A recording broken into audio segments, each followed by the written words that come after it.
Hai semuanya, selamat datang di channel kita, channel terhoror di seluruh dunia. Jangan lupa untuk subscribe karena kita menyajikan konten-konten yang luar biasa. Mulai dari konten horor, konten kuliner, konten travel, konten musik, konten lucu-lucu, dan lain sebagainya. So don't forget to subscribe. Because subscribe is free. Subscribe is free. Don't forget to subscribe to my channel.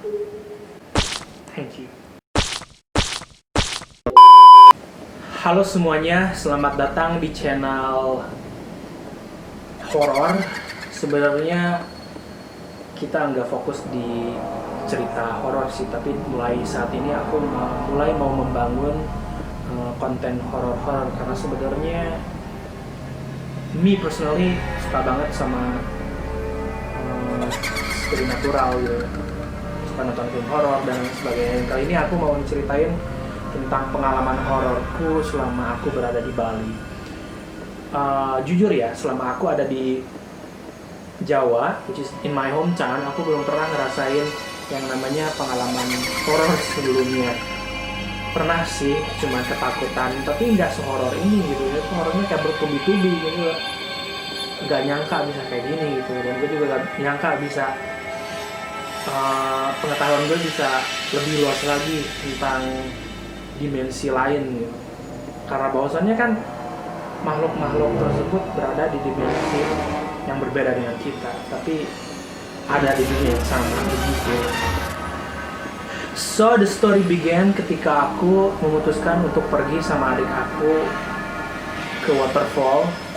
Sebenarnya aku udah 2 kali pergi ke sana, namanya waterfall Katolampo, dan nggak tahu kenapa waterfall yang satu ini tuh kayak bener-bener spesial banget buat gue gitu loh. Mulai dari tempatnya emang benar-benar beda dari waterfall yang lainnya, atau mungkin ada kenangan-kenangan yang gak bisa gue lupain sama gue balik lagi ke sana. Dan kali ini gue mau ngajak adik gue untuk ngelihat pemandangan di sana seperti apa dan merasakan airnya, derasnya, batu-batuannya, segala macamnya. Keren banget pokoknya.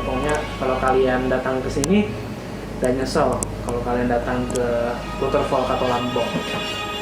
Nah anehnya, jadi pertama kali ke sana gue kehilangan uang sebesar 50.000, which is dulu gue belum punya duit banyak, dan itu duit gue segitu-gitunya lagi. Sehingga pas gue mau makan, selesai makan, gue nggak bisa bayar itu makanan, dan gue harus cari cara gimana caranya untuk menemukan uang tersebut. Anehnya kenapa kok bisa hilang, padahal gue taruh si uangnya di tas. Aneh sih menurut gue. Nah, pengalaman kedua, gue datang lagi ke sana ngajak teman-teman gue dari Balai Diklat Indonesia. Di sana mereka pengen gue jadi tour guide-nya. Ya udah, gue ajak ke Katolampo, itu yang destinasi pertama. Nah di situ baru ada kejadian yang aneh lagi. Jadi setelah gue dari lokasi pertama, air terjun tersebut, gue kan mau ngajak mereka ke destinasi selanjutnya di pantai apa gitu, gue lupa namanya, pantai apa, pokoknya seru banget. Dan jadi gue baru pertama kesana, belum pernah kesana, gue udah siapin dong semua baju-baju untuk photoshoot. Gue memang udah niat kesana untuk foto-foto dan lain sebagainya, dan anak-anak juga udah pada pengen berenang, karena yuk kita kesana aja, nggak apa-apa jauh gitu, yang penting mereka bisa have fun. Karena di komunitas itu orang-orangnya kan datang ke Bali untuk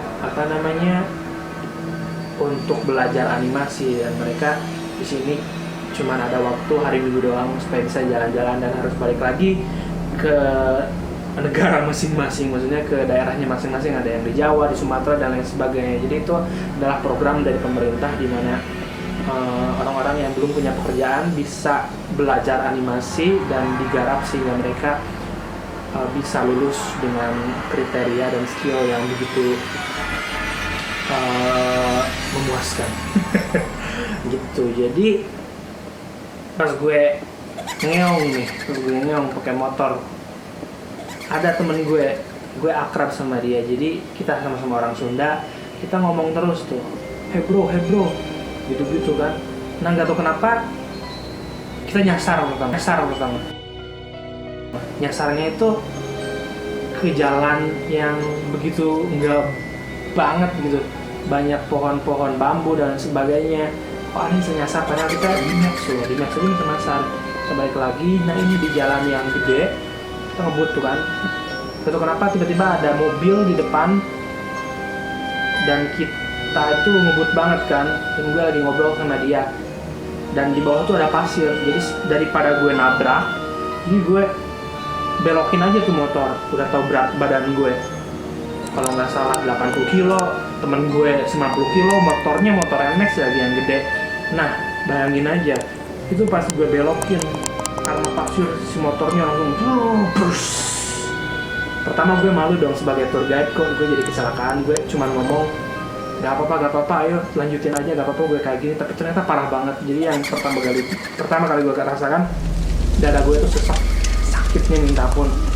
Gue kira dada gue tuh ada tulang rusuknya yang patah, tapi ternyata nggak apa-apa. Setelah beberapa menit gue bangun, it's okay, semua balik normal. Dan itu butuh beberapa minggu untuk sakitnya hilang gitu loh. Ternyata temen gue yang di belakang udah gak bisa lihat. Dia bilang, oh sorry, gue udah gak bisa lihat, buta dia. Gue kan shock dong, what the heck gitu, kenapa ini harus terjadi di saat gue jadi tour guide. Temen-temen gue butuh banget gue untuk datang ke tempat wisata, tapi harus kayak gini. Dan ternyata Tuhan memang berkehendak lain, jadi kita dilarikan ke rumah sakit. Memang itu benar-benar urgent banget. Di sana ada rumah sakit yang jauh, karena itu daerahnya kayak daerah perdesaan ya, bukan perkotaan. Aku ke sana, Hanif juga ke sana. Kalau Hanif itu di dagunya dijahit. Jahitnya itu sampai berapa jahitan ya, belasan mungkin ya. Dan semuanya itu parah gitu. Benar-benar parah, dan dia harus lanjut untuk melanjutkan studinya di studi animasi di lab dan lain sebagainya. Walaupun dia satu dia bisa harus lanjutin gitu. Itu program dari pemerintah dan harus diikutin sampai selesai. Gue kayak merasa bersalah, ayo gak apa-apa, gue kuat kok, gue bisa ke pantai. Udah, jangan mikirin kita katanya, yang penting kamu aman. Gue kayak sedih banget kan, banyak cewek-cewek di sana dan cowok-cowok yang baru lulus SMA, dan mereka kan memang sengaja hari Minggu itu pengen jalan-jalan, tapi ternyata nggak jadi jalan-jalannya karena gue harus ke rumah sakit. Dan mereka nganterin gue sampai di kosan aman, mereka juga pulang. Dan itu mereka sewa motor loh, nggak bisa satu hari, harus 2 hari, 200.000 nggak salah per orang. Ya udahlah, mau gimana lagi. Pokoknya itu pengalaman gue kedua ya setelah gue mengunjungi waterfall Katulampo. Di situ gue gak ngerasa aneh tuh gimana, dan gue gak mengkait-kaitkan kejadian itu sama datangnya gue ke lokasi air terjun tersebut. Nah, gue itu proses penyembuhan hampir 1 bulan lebih. Gue gak bisa kerja, gue gak bisa apa-apa. Pokoknya lutut gue yang paling parah, lututnya benar-benar gak ada kulitnya. Jadi proses healingnya tuh benar-benar lama banget. Dan gue juga baru sadar kok di umur segini, umur gue udah 25 tahun, healing proses itu benar-benar lama ya, nggak seperti dulu waktu gue kecil naik sepeda luka-luka terus sembuhnya itu cepat. Terus sekarang lama banget, jadi gue gak mau lagi ada kejadian jatuh dari motor. Gue mau belajar dari kesalahan gue, dan gue mau berusaha untuk lebih aman, safety ride sama motor gue. Sampai gue kalau naik motor itu udah bisa ngebut lagi karena udah trauma gitu. Tapi sekarang udah biasa lagi sih, udah ngebut lagi. Nah, lalu tibalah saat gue sama adik gue mulai bosan tuh di kosan terus, karena gue serasa pengen keluar. Dan gue tuh kayak terpaksa untuk pergi keluar karena ngeliat kembarannya adik gue yang di rumah itu, walaupun dia di rumah PSBB, tapi dia main ke curug itu sama waterfall. Dan gue kayak, di sini juga banyak main waterfall, kenapa kita nggak bisa jalan-jalan?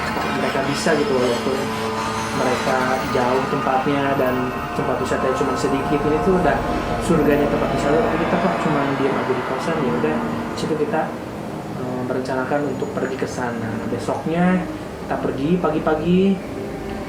Si Fitra itu bawa ini, jadi dia tuh nggak tahu bawa apa namanya, apa namanya, kompor portable. Jadi dia mau masak mie misalnya di waterfall. Sebenarnya waterfallnya itu waktu dulu gue kesana banyak orang yang datang, banyak bule, banyak orang dari mancanegara dan lokal juga banyak gitu. Gue ngiranya bakal banyak juga sekarang, tapi ternyata pas gue datang ke sana sepi men. Jadi cuma ada 2 bule aja. Mereka pun udah siap-siap mau cabut ke atas. Nah, kita main di sana di waterfall, emang indah banget waterfallnya. Jadi air terjunnya tuh bukan air terjun yang satu doang single, tapi ini tuh kayak batu-batu gede. Nah, kita kan bisa duduk-duduk tuh di batu-batu. Nah, si air mancurnya tuh dari batu-batu gitu mancur. Dan kalau kena kepala itu, yang kepala kita sampai kebanjur sama airnya itu enak banget, kayak di terapi gitu. Pokoknya kita have fun banget di sana. Si Fitra apalagi dia emang suka sama alam yang lebih ke mengarah ke hutan gitu. Kita have fun di sana agak lama sih, sampai sore ya. Sampai sore akhirnya kita cabut. Itu pas di jalan kita cabut udah menuju maghrib dan kita makan dulu di salah satu restoran sambal Nusantara. Ada, kita bikin konten di situ, bikin konten makan, bisa dicek linknya, dicek videonya di sini. Nah, pas kita makan gitu tuh bercanda, nanti kita bayarnya pakai cuci piring gitu kan, kayak di